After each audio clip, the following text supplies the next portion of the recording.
అది లేదు. ఒక్కసారి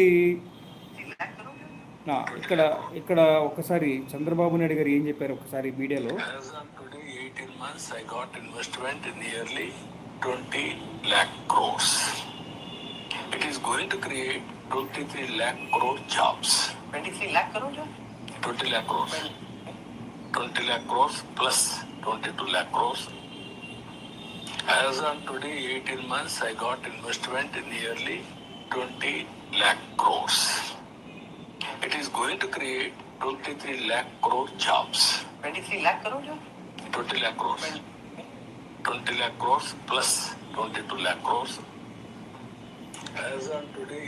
ఇది చెప్పింది ఒక చిన్న వ్యక్తో, జనరల్గా తెలియని వ్యక్తో ఏదో కాదండి.